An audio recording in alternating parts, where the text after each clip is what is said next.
नमस्कार दोस्तों। तो जैसे कि खबरें आ रही हैं, इंडिया और यूरोपियन यूनियन की डील लगभग फाइनलाइज हो चुकी है। तो आज हम देखने की कोशिश करेंगे कि इस डील में क्या क्या है और भारतीयों के लिए इसका क्या महत्व है। तो देखिए, सबसे पहले तो हम ये जानने की कोशिश करते हैं कि पूरी दुनिया का मीडिया इस डील के बारे में क्या कह रहा है। तो आइए देखते हैं। तो देखिए, अल जजीरा ने लिखा है कि यूरोपियन यूनियन और इंडिया ने एक हिस्टोरिक ट्रेड डील साइन की है। वहीं ब्लूमबर्ग लिखता है कि ट्रंप को जो है एक जोरदार धक्का लगा और यूरोपियन यूनियन और इंडिया ने एक बेहतर डील कर ली है। न्यूयॉर्क टाइम्स लिखता है कि ट्रंप की परछाई में इंडिया और यूरोपियन यूनियन के बीच डील हो गई। वहीं सीएनबीसी ने लिखा कि अब देखना है कि ट्रंप इस बारे में क्या रिएक्शन देते हैं। तो देखिए, पूरी दुनिया का मीडिया एक ही बारे में बात कर रहा है कि यूरोपियन यूनियन और इंडिया ने आखिर किया क्या है। तो आइए हम इसके मेजर पॉइंट समझने की कोशिश करते हैं। तो अभी तो मैंने जैसे पहले ही आपको कहा कि पूरी दुनिया में इसी बारे में चर्चा हो रही है। और देखिए, कनाडा के मिनिस्टर ऑफ एनर्जी ने ये कहा है कि कोई भी दुनिया को डोमिनेट नहीं कर सकता। यहाँ हर व्यक्ति और हर देश को आज़ादी है कि वो जो चाहे वो कर सकते हैं। Trump is very furious. Trump काफ़ी नाराज़ हुए हैं इस डील को लेकर के। उन्होंने यूरोपियन यूनियन पे ये इल्ज़ाम लगाया है कि मैं आपके लिए लड़ रहा हूँ और आपने इंडिया के साथ ऐसा डील कर लिया है।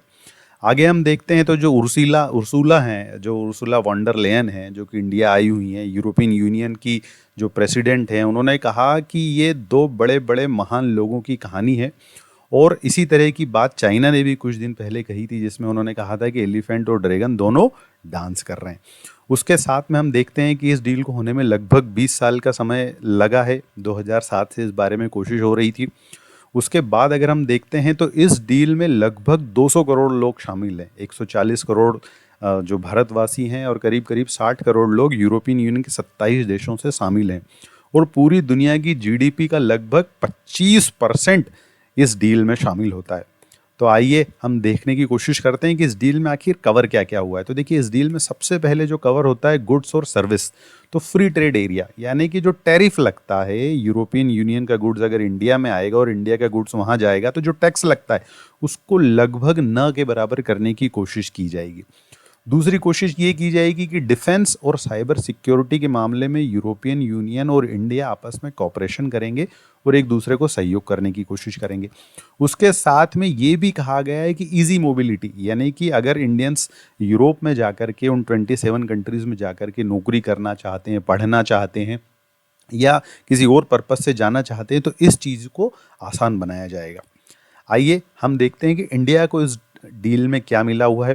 तो देखिए, इंडिया के लिए सबसे बड़ी जो चीज़ हुई है वो ये हुआ है कि इमिग्रेशन को आसान बनाया जाएगा। जैसे कि H1B वीज़ा पे कई तरह के बादल मंडरा रहे, तो अगर 27 देशों से हमें इस तरह की चीज़ मिलती है तो एक बेहतर चीज़ हमारे लिए हो सकती है।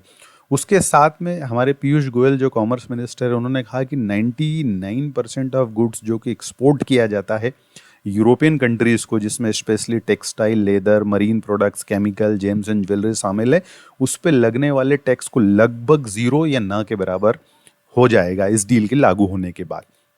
उसके बाद देखते हैं कि अभी जो हमारे ऊपर सैंक्शंस लगे हुए हैं, जो 150% का जो टैरिफ लगा हुआ है, या चाइना की तरफ से जो हमें कई बार टेक्नोलॉजी ट्रांसफ़र नहीं किया जाता है, तो उस चीज़ को डाइवर्सिफाई करने में इंडिया को बहुत मदद मिलने वाली है।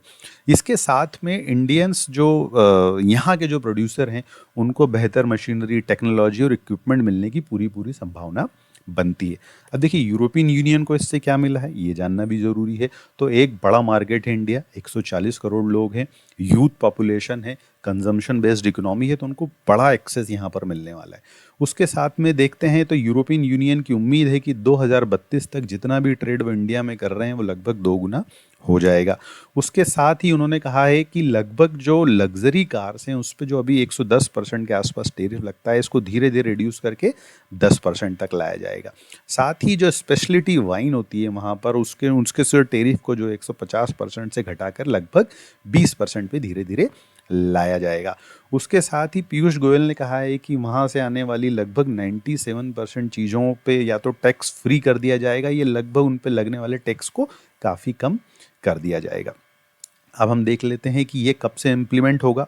तो देखिए, काजा कलास जो हैं, जो वाइस प्रेसिडेंट है यूरोपियन यूनियन की, तो कल उन्होंने एक इंटरव्यू में कहा है कि इसमें अभी थोड़ा सा टाइम लगेगा, क्योंकि दोनों ही यूरोपियन यूनियन और इंडिया की लगभग सारी कंट्री डेमोक्रेसीज हैं।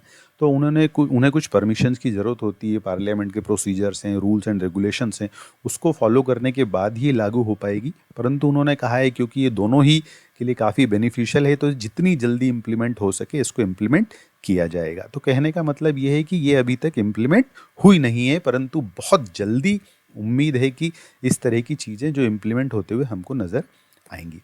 अब देखिए, इंडिया ने एक बहुत ही हिस्टोरिक माइलस्टोन अचीव किया है, जो चाइना और रशिया भी नहीं कर पाए हैं, क्योंकि अमेरिका के नाक के नीचे जाकर के हमने यूरोपियन यूनियन के साथ ये डील किया है। तो ये इंडिया के लिए एक बहुत बड़ा माइलस्टोन है। इस डील से हमें भविष्य में क्या मिलता है, ये तो देखने वाली बात रहेगी, पर अभी इंडिया ने इससे ऑलरेडी क्या अचीव कर लिया है ये जानना बहुत ज़रूरी है। जियोपॉलिटिकली इसका काफ़ी महत्व है। तो देखिए, इंडिया यूएस डोमिनेटेड वर्ल्ड में साइलेंटली चुपचाप रहते हुए यूएस के किस तरह उसके डोमिनेंस के सामने उसको अपोज कर रहा है, तो ये पूरी दुनिया के सामने हमने करके दिखा दिया है इंडियन गवर्नमेंट ने। उसके साथ देखते हैं तो पूरी दुनिया का जो वर्ल्ड मीडिया है वो इस डील के बारे में ही बात कर रहा है कि कितनी महत्वपूर्ण डील है। उसके साथ में हम देखते हैं कि कई कंट्रीज़ ने, जैसे कि कनाडा और ब्राज़ील ने, खुल करके इंडिया की तारीफ़ की है कि इस तरह के कदम बहुत ही साहसिक हैं। साथ में यूरोपियन यूनियन ने हमसे बात की कि मेरी टाइम सिक्योरिटी, यानी कि जो शिप्स से जो सप्लाई चेन होता है, एक जगह से दूसरी जगह सामान जाता है, उसकी सिक्योरिटी की बात इंडिया से की जा रही है। मतलब इंडिया से उम्मीद की जा रही है कि वो सिक्योरिटी प्रोवाइड करे। तो कहीं ना कहीं ये इंडिया के रोल को दिखाता है कि वर्ल्ड में किस तरह से उसकी भूमिका बदल रही है। साथ में जो इंडिया हमेशा कहता रहता है कि ये मल्टीपोलर वर्ल्ड है, यहाँ कोई एक ताकत नहीं हो सकती, तो इंडिया ने यूरोपियन यूनियन के साथ ये डील करके ये साबित कर दिया है कि इस तरह की स्थितियों को बनाया जा सकता है। साथ में ये जो महत्वपूर्ण बात है, जैसे मैंने पहले भी कहा कि इंडिया अब मेरी टाइम सिक्योरिटी की तरफ आगे बढ़ रहा है, जिसमें इंडो पैसिफिक में और इंडियन ओशियन में यूरोपियन यूनियन उम्मीद कर रहा है, क्योंकि कहीं ना कहीं उन्हें यूएस पे ये भरोसा नहीं रहा है कि उस तरह की वो चीज़ें उनको, या वो पूरी तरह से डिपेंडेंस उन पे नहीं होना चाह रहे हैं। तो कहीं ना कहीं उन्होंने इंडिया से भी कोशिश की है कि इस तरह की चीज़ें हमको मिलेंगी। तो thank you for watching the video. अगर आपको अच्छा लगता है तो आप इसे लाइक एंड सब्सक्राइब कर सकते हैं।